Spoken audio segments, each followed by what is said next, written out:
Olá, hoje eu quero começar lendo um texto que é bastante controverso.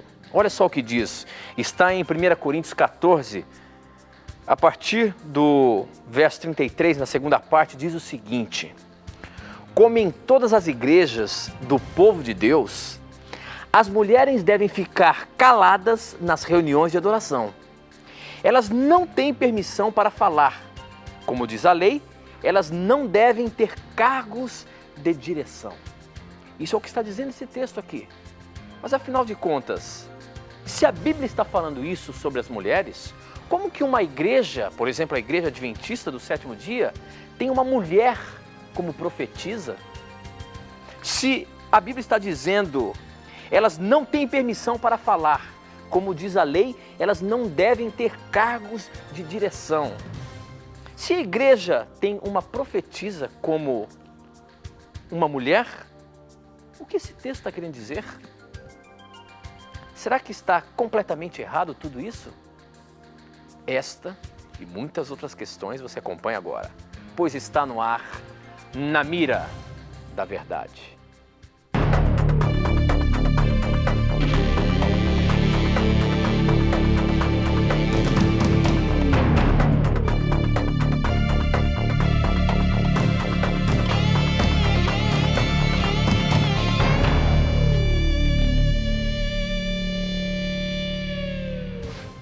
Olá, seja muito bem-vindo. Já nos conectamos com o Brasil e o mundo através das ondas do rádio, da internet e da TV Novo Tempo espalhada pelo nosso país. Obrigado pelo carinho da sua audiência, obrigado por você estar aí já acompanhando o nosso programa. É um prazer muito grande ter a tua audiência. Agora vamos começar cumprimentando meu amigo, colega de trabalho, professor Leandro Quadros. Como é que está, professor? Tudo bem? Graças a Deus, amigo Tito. Eu sei que você esteve aí no final de semana na nossa capital nacional, Brasília, é isso mesmo? Estive lá com um povo muito amável, que é o povo brasiliense. Não estive também na igreja lá do bairro Asa Norte. Eu quero entregar o meu abraço carinhoso a todos que estiveram acompanhando a programação. E um abraço especial para o meu irmão, o Sandro Quadros, minha cunhada Isabela e as minhas sobrinhas, a Sofia e a Isadorinha, porque eu pude vê-los, revê-los nesse final de semana. Que Deus abençoe ricamente essa minha família querida, Ok, professor. Eu queria também começar mandando um abraço, como sempre, aos nossos ouvintes da rede de rádios Novo Tempo pelo nosso país também. Você que está nos ouvindo aí, o nosso programa, além de ser pela televisão, também é pela rádio, estão acompanhando a gente ao vivo. E obrigado pelo carinho da sua audiência. Aproveite, mande as suas perguntas pra gente. Daqui a pouquinho eu vou dizer como é que você faz para participar do nosso programa mandando as suas perguntas, tá bom?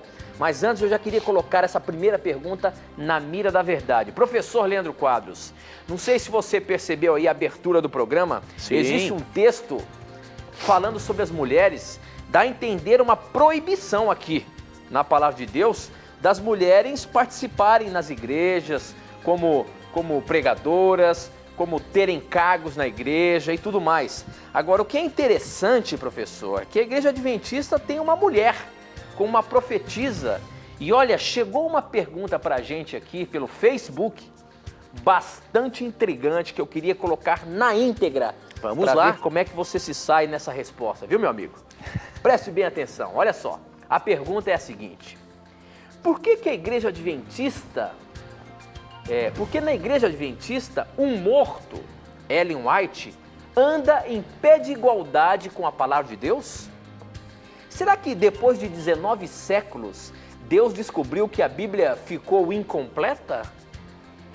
E mais, usou uma mulher, coisa que a Bíblia condena? Aparentemente, nesse texto que eu li, está dizendo isso. Visto que a mulher é mais suscetível ao engano, o diabo sempre quis promover a mulher desde o Éden. No catolicismo, ele promoveu uma rainha do céu, Maria. Não é um caso de pensar? Quem Deus constituiu por cabeça? Não é o homem? Ter o homem por cabeça, este é o modus operandi de Deus. Há quase 2 séculos que varões adventistas olham para cima admirados, passivos e submissos a contemplar uma rainha nos píncaros da glória, concorrendo em pé de igualdade com a palavra de Deus. Com certeza, isto é construir sobre madeira, palho e feno. É obras mortas que vão se queimar no dia do juízo. Professor Leandro Quadros. É pesada essa pergunta. Uma Afinal pergunta. de contas, não, só um minutinho. Foi um homem ou uma mulher que fez essa pergunta? Foi uma mulher, o nome é Dinorá Mendes. Olha. Dinorá Mendes. A questão é a seguinte. Nós lemos ali no texto onde está dizendo aparentemente que há uma proibição da mulher. Eu queria que você primeiro explicasse essa questão desse tema, desse versículo aqui de 1 Coríntios 14, verso 34. E a outra questão é a seguinte: será que a Igreja Adventista do Sétimo Dia realmente coloca uma mulher como pé de igualdade à palavra de Deus? Ou seja, a profetisa Ellen White é considerada uma pessoa onde a igreja toda tem como paralelo à palavra de Deus? É isso mesmo? Pois olha, eu tenho que informar com todo o respeito que essa nossa telespectadora está mais por fora que arco de barril. Mas como assim, professor? Em dois aspectos. Primeiro, ela erra em dizer que a Bíblia é contra a mulher ter cargos públicos. E segundo, ela está muito desinformada em relação ao papel de Ellen White na Igreja Adventista. Mas espera um pouquinho, olha aqui o que o texto fala. As mulheres devem ficar caladas nessas reuniões de adoração. Elas não têm permissão para falar, como diz a lei, elas não devem ter cargos de direção. E olha aí, como é que fica isso? É muito importante que, para entendermos a Bíblia, amigo Tito, nós façamos uma análise contextual do versículo e levemos em conta, inclusive, o contexto cultural no qual ele foi escrito. Por exemplo, aqui no verso 34, quando Paulo diz que as mulheres devem permanecer caladas na igreja, interessante que no final do texto é dito assim: como diz a lei. Agora eu pergunto, em que lei da Bíblia, em que lei divina é dito que a mulher não pode falar em público? Em nenhum momento. Essa lei a qual Paulo está se referindo era uma lei predominante na cultura grega e romana, que ensinava o seguinte: a mulher que falasse em público, ela estaria desonrando ao marido, ao irmão mais velho ou ao pai, caso estivesse sobre os cuidados dele. Então, na cultura grega e romana, uma mulher que falasse em público, ela era tida assim como uma mulher sem respeito. E o que Paulo fez? Para Paulo não entrar em conflito com a cultura local e prejudicar a pregação do Evangelho, ele pediu que as mulheres daquela cultura se adequassem a esse princípio. Por quê? Seria a mesma coisa, por exemplo, o seguinte: uma mulher vai dar um estudo bíblico numa casa e aí aquela cultura que não aceita isso ia dizer o seguinte: mas quem é essa mulher para querer falar da Bíblia para mim? Desrespeitando o marido dela, falando no lugar dele? Então isso aqui é uma norma cultural que Paulo não foi contra ela para poder não prejudicar a pregação do Evangelho. Agora, que a Bíblia é a favor de a mulher falar em público, é óbvio em vários textos bíblicos. Por exemplo, nós lemos em Atos 21:9, no Novo Testamento, o seguinte: falando do evangelista Filipe, o texto diz assim: ele, Filipe, tinha 4 filhas virgens que profetizavam. Ora, você não profetiza dentro de casa, só para você mesmo. Você profetiza em público. Então perceba, no Novo Testamento, a mulher tinha sim a liberdade de falar em público. E isso também é uma questão do Antigo Testamento. Você vai, por exemplo, para o livro de Juízes, no capítulo 4, verso 4, e você percebe aqui uma coisa muito interessante. Diz o texto: Débora, uma profetisa, mulher de Lapidote, liderava Israel naquela época. Ela se sentava debaixo da tamareira de Débora, entre Ramá e Betel, nos montes de Efraim, e os israelitas a procuravam para que ela decidisse as suas questões. Débora, além de ser profetisa, meus amigos, era juíza. Então nós não podemos pegar 1 Coríntios 14, 34 e 1 Timóteo 2, 10 e 11 e isolarmos os textos do seu contexto histórico. Havia um contexto histórico específico em que a mulher falar em público era desonroso. Agora, a opinião da Bíblia é que, de acordo com Gênesis 1, 26 e 27, homem e mulher são a imagem e semelhança de Deus. E que, apesar da mulher ter funções diferentes em um mundo de pecado, ela é igual para Deus, ao homem em importância. Então, precisamos ver na Bíblia o que é um princípio e o que é uma norma cultural, certo? Então, fazendo essa diferença, nós não vamos encontrar contradição na Bíblia, muito menos vamos buscar textos que apoiem nossas ideias pré-concebidas e que não são bíblicas. Um outro aspecto importante dessa pergunta é a afirmação de que Ellen White é tida como uma espécie de rainha do céu para os adventistas e que, portanto, ela está em pé de igualdade com a Bíblia. Com todo respeito, uma afirmação dessa não está baseada na leitura de fontes primárias, de literatura da própria Igreja Adventista que esclareça o assunto. Por exemplo, se nós lermos o livro Primeiros Escritos, página 78, que é um livro escrito por Ellen White, nós vamos perceber qual é a relação dela com a Bíblia. E eu vou pegar esse livro para nós lermos. Então eu recomendo que essa nossa amiga que fez essas afirmações vá a fundo na questão para não fazer esse tipo de afirmação que não tem embasamento algum, não é? Então, em Primeiros Escritos, página 78, o que a própria Ellen White disse sobre a Bíblia? Recomendo-vos, caro leitor, a palavra de Deus como regra de vossa fé e prática. Por essa palavra seremos julgados. Primeiro ponto. Ela recomenda a Bíblia e não os livros dela como regra de fé e prática. Vamos para o segundo ponto. Nela, ou seja, na Bíblia, Deus prometeu dar visões nos últimos dias, não para uma nova regra de fé, mas para conforto do seu povo e para corrigir os que se desviam da verdade bíblica. Assim Deus tratou com Pedro, quando estava para enviá-lo a pregar aos gentios. Atos capítulo 10. Então veja que a opinião equilibrada, opinião de uma autora adventista, da cofundadora do movimento adventista, ela diz que a Bíblia é a nossa regra de fé e prática e que os escritos dela, diz aqui, não são para uma nova regra de fé, mas para conforto do povo de Deus. E qual é o problema nisso? Nenhum problema, por quê? Provérbios 29, 18 diz o seguinte, Provérbios 29, 18, falando da importância do dom profético, o texto afirma: onde não há profecia, o povo se corrompe, mas o que guarda a lei, esse é feliz. Perceba bem uma coisa, em Mateus capítulo 24, verso 24, Cristo advertiu que nos últimos dias haveriam muitos falsos profetas. Se haveriam muitos falsos, é claro que há o verdadeiro para nós podermos contrastar e sabermos quem é verdadeiro e quem é falso. E Ellen White foi uma profetisa utilizada por Deus não para acrescentar algo de novo à Bíblia, mas para nos levar de volta à palavra de Deus, que é a nossa regra de fé e prática.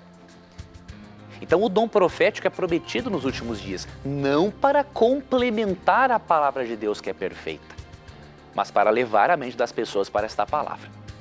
Então, resumindo, a Bíblia, quando condenou a mulher falar em público, foi num contexto grego, para que as mulheres não envergonhassem o evangelho naquele contexto, para aquelas pessoas que não aceitavam a mulher falar em público. A Bíblia apoia sim a mulher falar em público, apoia sim a mulher ter cargos de liderança, porque a mulher não é em nada inferior ao homem.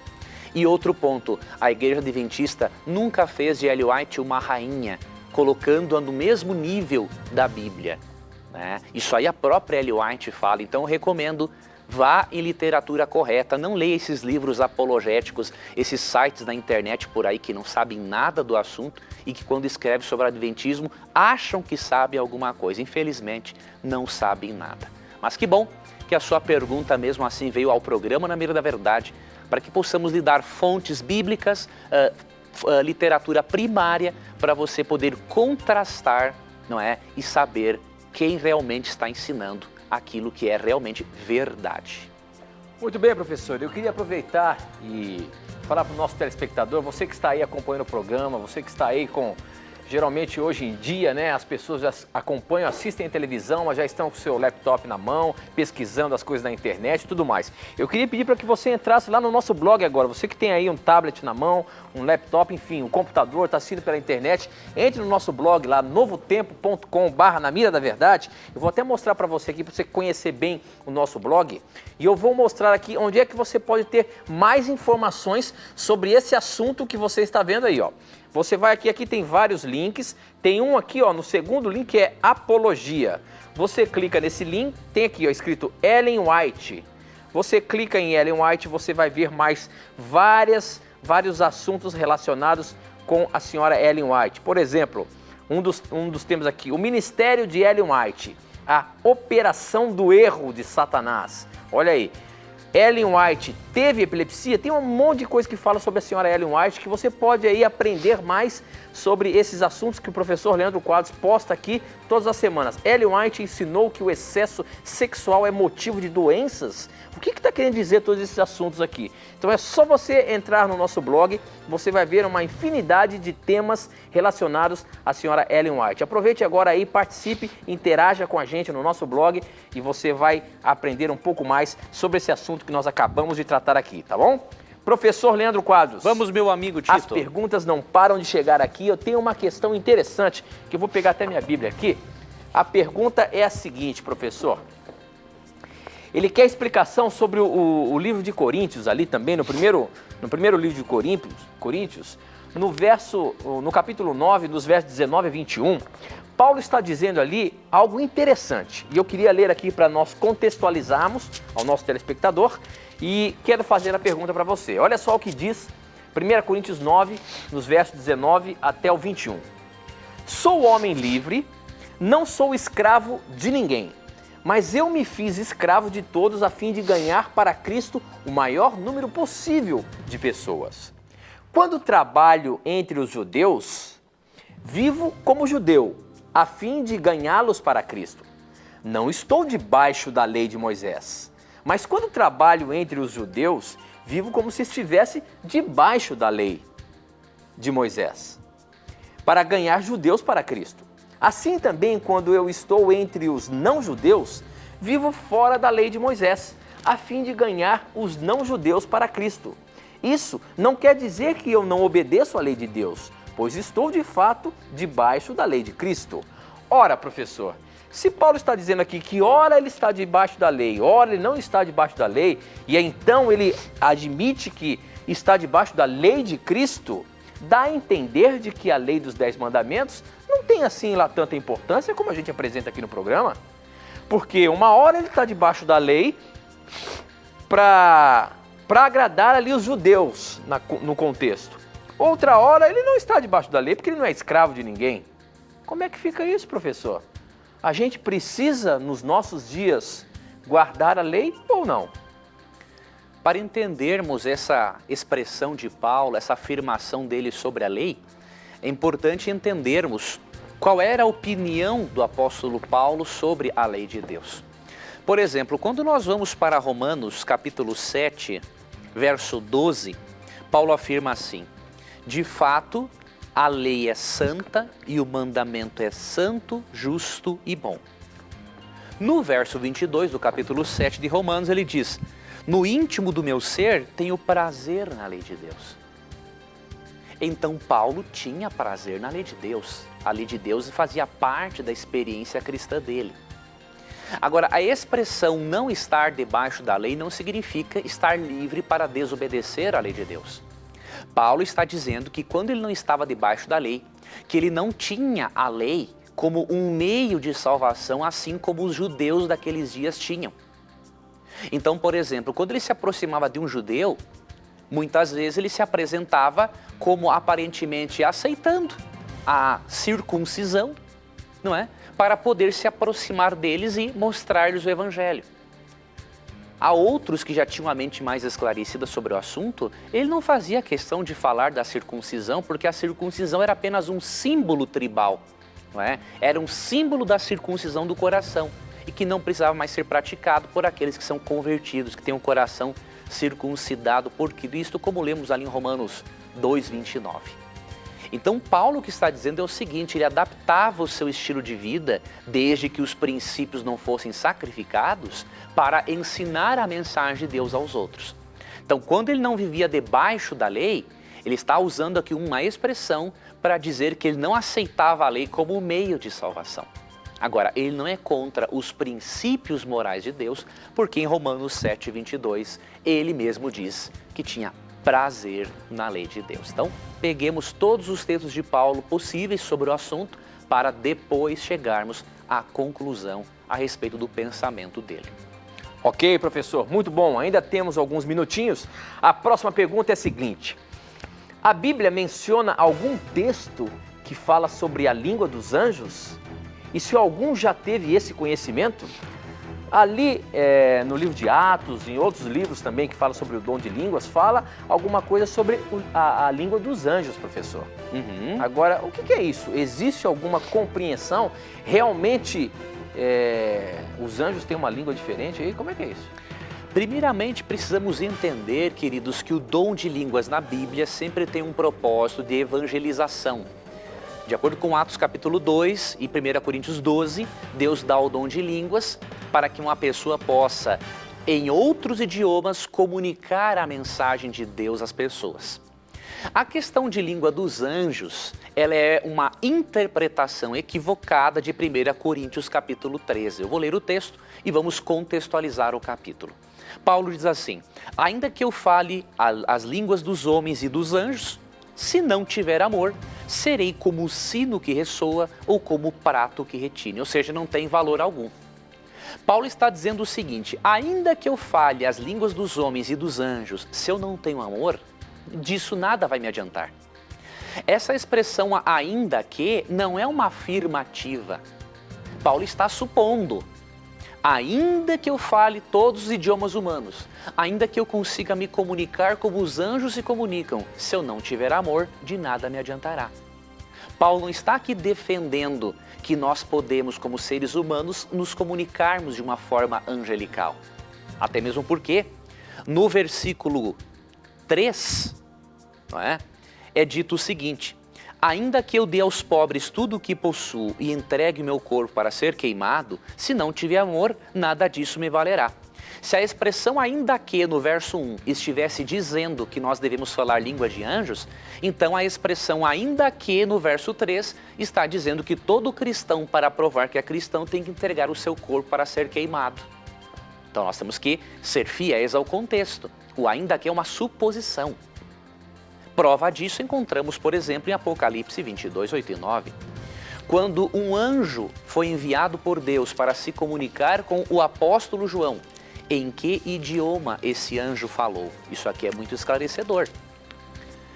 Apocalipse 22, 8 e 9 diz assim, eu, João, sou aquele que ouviu e viu estas coisas, a visão do livro do Apocalipse. Tendo-as ouvido e visto, caí aos pés do anjo que me mostrou tudo aquilo para adorá-lo. Mas ele me disse, não faça isso. Sou servo como você e seus irmãos os profetas, e como os que guardam as palavras deste livro. Adore a Deus. É claro aqui que um anjo se comunicou na língua que o apóstolo João poderia entender. Senão João não teria escrito o que o anjo falou para ele. Então, se um anjo que é anjo se comunica numa linguagem humana, qual é o cabimento Deus dar uma língua angélica para eu falar a outros seres humanos? Ilógico e antibíblico, meu amigo que acompanha o Na Mira da Verdade. E se você for para Gênesis capítulo 18, você perceberá que dois anjos que apareceram a Abraão também se comunicaram no idioma que Abraão pudesse entender. Então temos cuidado, porque muitas interpretações sobre o dom de línguas na Bíblia não são interpretações bíblicas. Temos que ter cuidado com isso, para não corrermos o risco de cairmos aí no extremismo, no fanatismo e em situações dentro da igreja, motivadas pelo suposto dom de línguas e que não podem ser apoiadas pela palavra de Deus. Muito bem, professor. Bom, para você participar do nosso programa é fácil. Basta você mandar um torpedo SMS para 12 9156 6972. Está aparecendo aí no seu televisor, 12 9156 6972. Você manda a sua pergunta, eu recebo aqui na hora. Ou então você pode acessar o nosso blog, novotempo.com/Na Mira da Verdade. Você manda a sua pergunta, lá vai mostrar que o programa está no ar, ao vivo. É só você preencher ali, colocar a sua pergunta, que eu vou receber aqui na hora, tá bom? Participe mandando a sua pergunta agora mesmo. E a sua pergunta pode estar na Mira da Verdade. Professor, esse torpedinho é interessante. Quem mandou foi o José Roberto, ele é de Clementina, no interior de São Paulo. Ele diz o seguinte: sou católico, acompanho todos os programas. Fui 2 sábados na Igreja Adventista e gostei muito. Pretendo ir mais vezes. A minha pergunta é a seguinte: no dia 13 de setembro, vai ter uma reunião nos Estados Unidos com o Vaticano para declarar o domingo como dia de descanso semanal. Se os Estados Unidos se unir com o Vaticano, podemos dizer que estamos vivendo os últimos dias? A questão é a seguinte, professor. Existem informações de que vai haver uma união entre os Estados Unidos e o Vaticano num poder religioso só. Será que nessa união vai haver aí uma imposição da guarda do domingo, como diz aí Apocalipse que isso aconteceria, professor? E se realmente isso acontecer, será que nós estamos vivendo nos últimos momentos da história desse planeta? Olha, mas vamos fazer o seguinte, você vai responder já isso aqui depois do intervalo, tá bom? A gente tem que ir para um breve intervalo, não sai daí não, aproveita agora, mande a sua pergunta para você participar do nosso programa. O nosso SMS é 12 9156 6972, ou então acessando o nosso blog, novotempo.com/Na Mira da Verdade. A gente vai para o intervalo, mas a gente volta já já.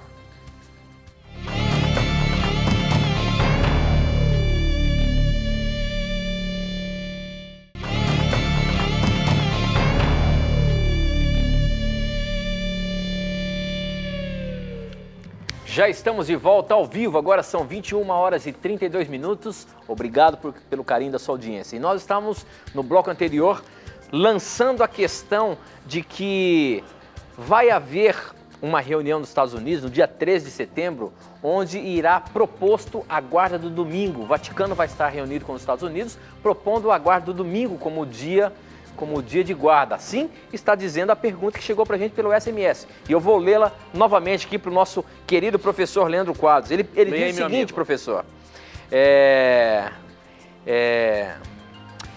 No dia 13 de setembro vai ter uma reunião nos Estados Unidos com o Vaticano para declarar o domingo como dia de descanso semanal. Se os Estados Unidos se unir com o Vaticano, podemos dizer que estamos vivendo os últimos dias? Porque a gente percebe que a palavra de Deus ali em Apocalipse fala que vai haver um momento onde o dia do Senhor será mudado.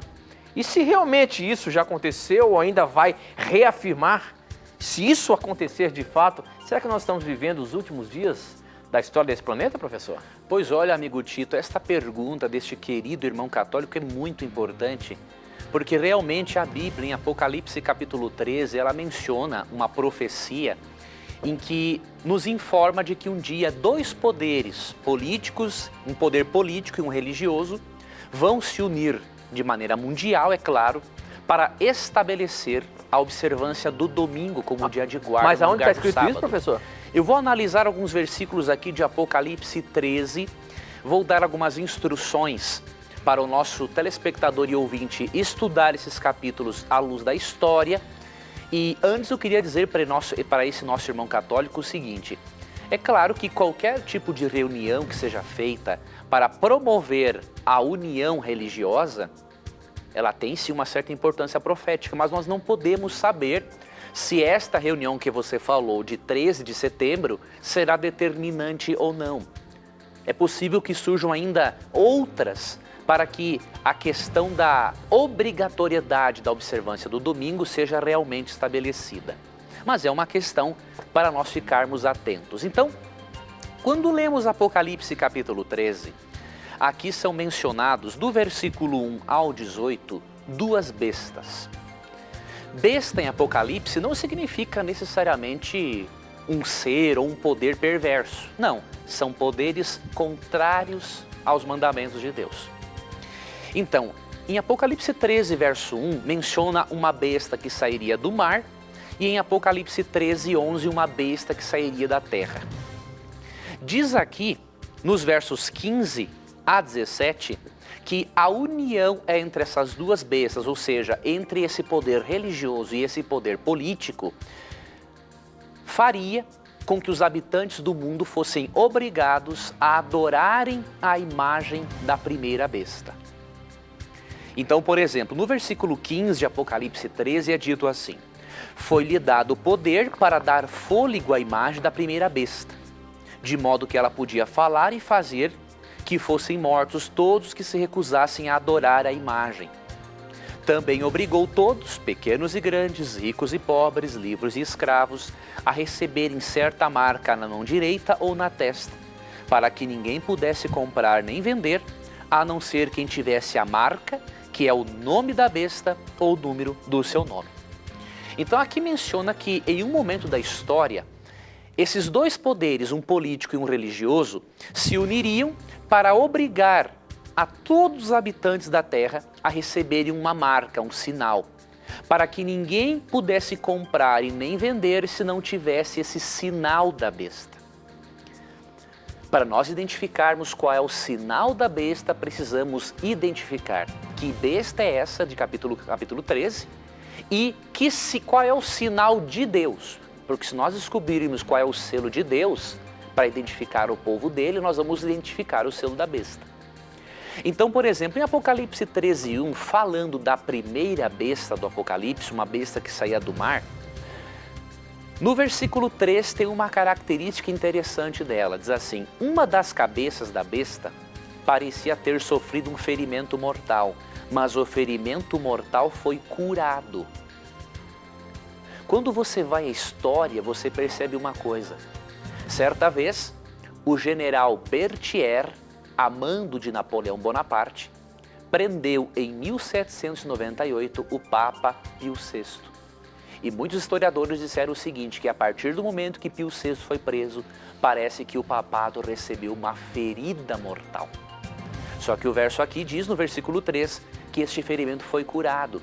E realmente Benito Mussolini, ao dar o seu decreto, permitiu que o Vaticano se tornasse Estado e o papado renasceu. Você vai aqui, por exemplo, no versículo 6, no 7, é dito o seguinte: foi-lhe dado, ou seja, a essa besta, poder para guerrear contra os santos e vencê-los. Nós sabemos, de acordo com a história, que o único poder que perseguiu os santos, os cristãos, entre 538 até 1798, foi o poder papal. Então você percebe que a primeira besta do Apocalipse, quando você estuda o capítulo com a história, é realmente o papado. Já no capítulo 13, versículo 11, menciona uma outra besta que saía da terra. E diz aqui no versículo 11 que ela tinha 2 chifres como de cordeiro, mas que falava como dragão. E menciona depois a autoridade dessa besta. Ora, o país que recebeu o protestantismo da Europa e que a princípio tinha chifres de cordeiro era, sim, os Estados Unidos da América. Então aqui você percebe uma união entre papado e Estados Unidos para estabelecer o sinal da besta. Agora, qual é o sinal da besta? Temos que descobrir qual é o sinal de Deus. Vamos para Ezequiel capítulo 20, versos 12 e 20. E aí nós já vamos começar a identificar. Ezequiel 20, 12 diz assim: também lhes dei os meus sábados como um sinal entre nós, para que soubessem que eu, o Senhor, fiz deles um povo santo. Verso 20: santifiquem os meus sábados, para que eles sejam um sinal entre nós. Então vocês saberão que eu sou o Senhor, o seu Deus. Interessante é que em Isaías 8:18 é dito o seguinte, para você perceber como o selo de Deus está relacionado à obediência. Isaías 8:16 diz assim: guarde o mandamento com cuidado e cele a lei entre os meus discípulos. Se a lei de Deus é selada, é colocada no nosso coração, e se o sábado é um sinal entre Deus e o seu povo que identifica-nos como adoradores do Criador, é claro que o selo da besta será algo antagônico ao selo de Deus. Então, portanto, o selo da besta, a imagem estabelecida em favor do poder papal, será sim a observância do domingo. Um ponto importante: nenhum filho de Deus hoje que guarda o domingo tem o selo da besta. Isso será algo futuro. Quando for dado um decreto em que Estados Unidos e Vaticano obriguem as pessoas a guardar o domingo, aí sim teremos que decidir se vamos aceitar a autoridade do ser humano ou a autoridade divina que manda observar o sábado. Então eu recomendo, para você se aprofundar neste assunto, eu te recomendo a leitura de algumas literaturas importantes. A primeira delas é o livro Grande Conflito. Eu queria ver se encontrava este livro aqui para poder lhe indicar este livro, que é da escritora cristã Ellen White. Vamos ver se esse livro se encontra aqui na nossa estante para eu poder lhe mostrar. Esse é um livro formidável para você poder fazer um estudo de Apocalipse 13 à luz da história. Ele não está aqui, possivelmente emprestamos para alguém, mas é o livro O Grande Conflito. Você pode adquirir com a editora Casa Publicadora Brasileira, pelo telefone 0800 979 0606 ou pelo site www.cpb.com.br. E para você entender a importância do sábado como selo de Deus no conflito final entre o bem e o mal, eu te recomendo esta literatura aqui, que é fantástica. Esta é uma revista teológica chamada Revista Parousia. E aqui uma edição toda da revista Doutrina do Sábado, Fundamentos. Aqui material escrito por teólogos de calibre, para você poder compreender essa doutrina bíblica e o papel dela nos últimos dias. Ela foi publicada pela Imprensa Universitária Adventista e você pode adquirir esse material aqui, ó, pelo telefone DDD 19 3858 9055, 19 3858 9055, ou pelo site unaspress, 2 S no final, .unasp.edu.br.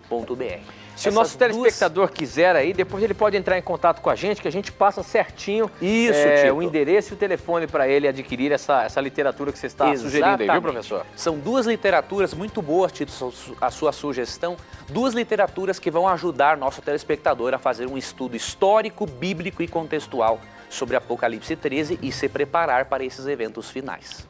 Ok, professor, muito boa a sua explanação aí, e eu tenho certeza que esse é um assunto muito amplo, que a gente precisaria gastar muito mais tempo para poder detalhar historicamente tudo isso que você acabou de explicar aí, não é isso, professor? Exatamente, aqui damos um resumo do resumo do resumo do resumo. Muito bem.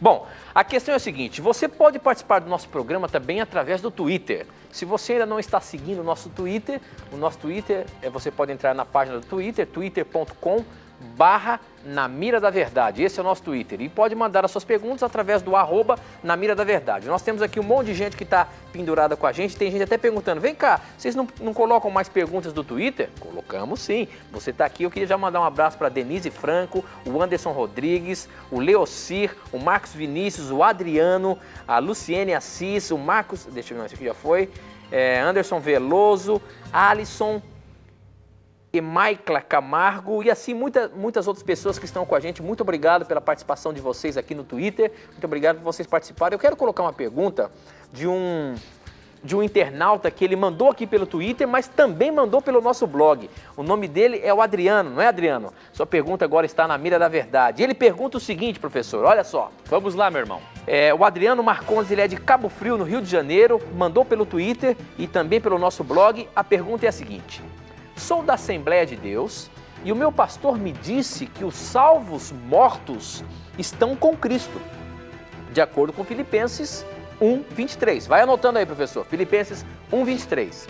E que retornarão na companhia de Cristo na sua segunda vinda, de acordo com 1 Tessalonicenses 4:14. onde ganharão corpos glorificados. Isso não comprovaria que, se os salvos mortos estão com Cristo no céu, não podem estar dormindo, como cita Eclesiastes 9, de 5 a 6? Olha só, professor, a pergunta bem contextualizada aqui. Você anotou os textos aí? Sim. O primeiro texto é Filipenses 1, 23. Depois a gente já vai abrir juntamente com você aqui. 1 Tessalonicenses 4, 14, onde diz que virão com Cristo pela segunda vez. E também Eclesiastes 9, de 5 a 6, onde diz que os mortos estão em um sono, dormindo. Como é que fica essa pergunta aí do nosso amigo, professor Adriano? Vamos lá, amigo Tito e querido amigo Adriano, veja que interessante. Realmente, Eclesiastes 9, 5 e 6 afirmam assim, que os vivos sabem que vão morrer, mas os mortos não sabem coisa nenhuma. Alguns teólogos desinformados dizem que os mortos não sabem coisa nenhuma apenas debaixo do sol, mas sabem lá em cima no céu. Não tem nada a ver essa interpretação, é uma coisa grotesca. Esse é um ponto. Né? Então, Eclesiastes 9, 5 e 6 e 10 afirmam realmente que na morte a pessoa está inconsciente. Agora, é claro que Paulo, por ter a compreensão hebraica sobre a natureza humana, o apóstolo Paulo jamais poderia ter ido contra o texto de Eclesiastes 9, 5 e 6, por alguns motivos. Primeiro, quando estudamos Filipenses 1, 21 a 23, juntamente com um texto paralelo que é 2 Timóteo 4, 8, fica esclarecida a questão. Por exemplo, em Filipenses 1, 21 a 23 é dito o seguinte: porque para mim o viver é Cristo e o morrer é lucro. Caso continue vivendo no corpo, terei fruto do meu trabalho. E já não sei o que escolher. Estou pressionado dos dois lados. Desejo partir e estar com Cristo, que é muito melhor. Contudo, é mais necessário, por causa de vocês, que eu permaneça no corpo. Se nós pegarmos esses versículos isoladamente e entendermos esses versículos à luz da antropologia grega, aí nós vamos crer realmente na imortalidade da alma. Agora, se nós entendermos que para Paulo o morrer e estar com Cristo não eram eventos simultâneos, aí nós perceberemos que Paulo está em harmonia com Eclesiastes. E como que nós provamos que o partir e estar com Cristo não são eventos simultâneos? Vamos ler outro texto de Paulo, que é 2 Timóteo 4, 8, querido irmão da Assembleia de Deus. E aí vai lhe ajudar na interpretação do texto. E para ajudar o seu pastor também. Diz o texto: agora me está reservada a coroa da justiça, que o Senhor, justo juiz, me dará naquele dia. E não somente a mim, mas também a todos os que amam a sua vinda. Perceba que para Paulo, o momento em que a pessoa recebe a coroa da justiça, o prêmio da vida eterna, o momento é a volta de Jesus e não por ocasião da morte. Então é Paulo falando. Então, quando ele fala em Filipenses 1, 21 a 23, que ia partir e estar com Cristo, ele está dizendo realmente, eu preferiria morrer.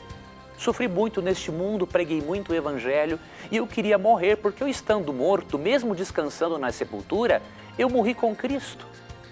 Mas o estar com Cristo definitivamente é por ocasião da segunda vinda de Cristo na ressurreição.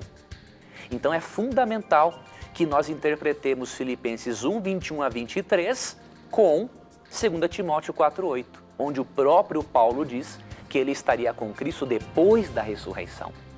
E um outro detalhe, seria interessante também, querido irmão, utilizar o Salmo 6, verso 5, porque esse salmo prova que a pessoa que morreu não está com Cristo pessoalmente enquanto Cristo não voltar e não ressuscitar essa pessoa. Então, o Salmo 6, verso 5, diz o seguinte: quem morreu não se lembra de ti, entre os mortos quem te louvará? Davi é muito claro em dizer que quem morre não se lembra de Deus. Se a pessoa estivesse morrido e ido para perto de Cristo, o ser de quem mais ela iria lembrar era Deus. Só que a Bíblia diz que na morte ninguém lembra de Deus. E por que que não lembra de Deus? Porque a pessoa está num sono profundo até o dia em que Jesus voltar. E 1 Tessalonicenses 4,14. Nós temos que reconhecer que essa tradução, como está na Almeida, revista e atualizada, apesar de ser uma das melhores traduções da Bíblia, que eu gosto muito, 1 Tessalonicenses 4,14 não está corretamente traduzido ali. Por quê? Porque ali parece que dá a entender que quando Cristo voltar, os mortos virão do céu com Cristo. Mas não é isso que o texto diz.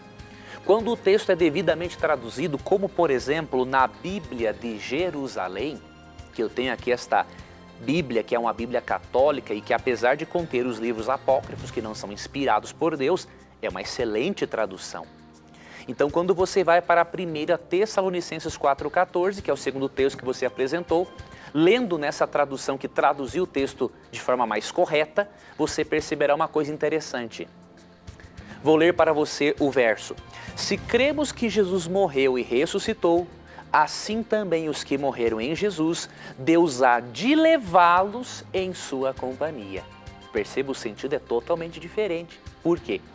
Cristo não pode trazer na companhia dele os que morreram, porque ele primeiro tem que ressuscitá-los, diz o verso 16, aí depois leva com eles para o céu. Então o texto está explicando claramente que os que morrerem em Cristo serão ressuscitados e depois da ressurreição Cristo leva eles para o céu. É o que está no contexto aqui do versículo 16. Quando o Senhor, ao sinal dado, à voz do arcanjo e ao som da trombeta divina, descer do céu, então os mortos em Cristo ressuscitarão primeiro. E em seguida nós, os vivos, os que tivermos lá, seremos arrebatados com eles nas nuvens para o encontro com o Senhor nos ares. E assim estaremos para sempre com o Senhor. Perceba que a pessoa morta não vai para o céu primeiro. Aqui diz que Jesus vem, ressuscita ela, transforma os vivos e todos vão juntos para o céu. É por isso que a Bíblia de Jerusalém, no verso 14, traduziu corretamente. E por isso, para finalizar, a Bíblia não defende a existência da imortalidade natural da alma.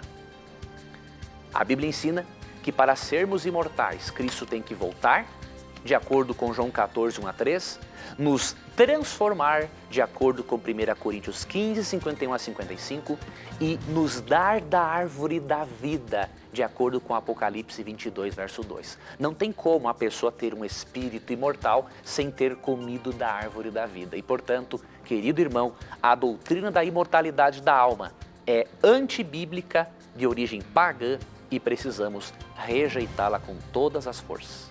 Muito bem, professor. Eu queria agradecer muito o carinho das pessoas que entram em contato com a gente, que fazem esse programa acontecer. O meu irmão da Igreja da Assembleia de Deus, o meu irmão da Igreja Batista, o meu irmão da Igreja Presbiteriana, da Igreja Renascer, da Quadrangular, da Universal, vocês que acompanham o nosso programa, que mandam suas perguntas, seus questionamentos. O nosso objetivo aqui é apresentar a palavra de Deus, o que este manual de sobrevivência que eu costumo falar tem para nos ensinar. E todas as respostas que o professor Leandro Quadros tem apresentado aqui são baseadas na palavra de Deus. Não é a opinião da Igreja Adventista, não é a opinião da TV Novo Tempo, não é a opinião do Na Mira da Verdade, e sim a palavra de Deus. Obrigado por vocês fazerem esse programa acontecer. Obrigado pela participação de todos. Meu irmão da Igreja Adventista, que sempre está mandando as suas perguntas, muito obrigado pelo carinho da sua audiência. Nós temos hoje aqui, professor, amigos que vieram ver esse programa também ao vivo. Que coisa boa! Nós temos aqui, olha aqui, temos telespectadores que vieram aqui. Muito obrigado pela presença de vocês. Nós temos aqui a dona Valti, que ela é de Goiás, veio de longe aqui para ver o nosso programa. A Carla, que é de São José dos Campos. O Tiago também, que é de São José dos Campos. O Carlos e a Cristiane, que são aqui de Jacareí. Muito obrigado por vocês terem nos dado a oportunidade de conhecê-los pessoalmente e de participar com a gente aqui no programa Na Mira da Verdade, viu? Ainda pelo Twitter, professor, Olá, muitas pessoas estão aqui comentando e tem alguns até que discordaram da sua resposta aí que você disse com relação às duas bestas aí, a que subiu da terra, a que subiu das águas e tal. De repente a gente poderia, quem sabe, colocar um post aí no nosso blog explicando mais detalhadamente essa questão para tirar todas as dúvidas. O que você acha? Podemos, sem problema algum. Então vamos fazer isso daí, a gente vai colocar no nosso blog do Na Mira da Verdade. Acesse aí a partir de amanhã ou depois aí que o professor Leandro Carlos vai preparar um assunto interessante sobre essa questão do selo de Deus, tá bom, professor? Vamos indicar até uma outra literatura que eu conheço agora, que é em espanhol, mas é um livro fantástico para estudar esse assunto também. Beleza, então. Bom, ainda pelo Twitter, as pessoas que estão aqui, a gente tem que dar uma atenção para elas, que elas já estão desesperadas que a gente não está colocando pergunta do Twitter. O Thiago Frieder, ele diz o seguinte: se Jesus morreu na sexta e ressurgiu no domingo, não fecha os 3 dias no seio da terra, como diz a Bíblia. Como é que é isso aí, professor? Realmente Jesus morreu na sexta-feira e ressurgiu no domingo, mas a Bíblia fala que ele ficaria 3 dias no seio da terra. Como que a gente pode explicar essa questão aí? Realmente, esses são alguns textos que deixam as pessoas perplexas, né? Quando nós lemos, por exemplo, Lucas 23... 54, por exemplo, aqui diz o seguinte, que quando Cristo morreu, era o dia da preparação e estava para começar o sábado, ou seja, Cristo morreu na sexta-feira à tardinha, porque após o pôr do sol de sexta começaria o sábado. E aí você vai para o capítulo 24, verso 1 de Lucas e diz assim: no primeiro dia da semana, de manhã bem cedo, as mulheres levaram ao sepulcro as especiarias aromáticas que haviam preparado para embalsamar o corpo de Cristo, não é? Encontraram removida a pedra do sepulcro, mas quando entraram, não encontraram o corpo do Senhor Jesus. Olha que interessante, Cristo morre à tardinha de sexta, quase começando o sábado, passa o sábado na sepultura e no domingo bem cedo ele já tinha ressuscitado, porque as mulheres foram embalsamar o corpo dele, depois de guardarem o sábado, só que o corpo dele não está lá. Isso aqui parece realmente contradizer Mateus 12:30, que afirma o seguinte. Mateus 12:40, isso mesmo. Pois assim como Jonas esteve 3 dias e 3 noites no ventre de um grande peixe, assim o Filho do Homem ficará 3 dias e 3 noites no coração da terra. E agora, se ele ficou só um pedacinho de sexta na sepultura, todo o sábado e um pedacinho do domingo, como pode ser 3 dias e 3 noites? O detalhe é que a contagem do tempo por parte dos judeus era diferente da nossa. Na nossa contagem, 3 dias e 3 noites equivalem a 72 horas. Na contagem de tempo judaica, não. Eles tinham o chamado cálculo inclusivo do tempo. O que isso significa? Se um evento acontecesse num pedacinho de um dia, pegasse outro dia inteiro e ocorresse noutro pedacinho do dia, era contado como 3 dias e 3 noites inteiros. Era assim que o judeu contava o tempo. Sistema de contagem inclusiva, que inclui pequenas frações do tempo na contagem. Então, como Cristo ficou um pouquinho da sexta na sepultura, todo sábado na sepultura e um pouquinho de domingo, os judeus incluíram esses pedacinhos dos dias na contagem e usavam a expressão 3 dias e 3 noites. Então isso não é uma contradição, é simplesmente uma forma de contagem do tempo da contagem que fazemos aqui no Ocidente. E, portanto, isso não é uma contradição bíblica.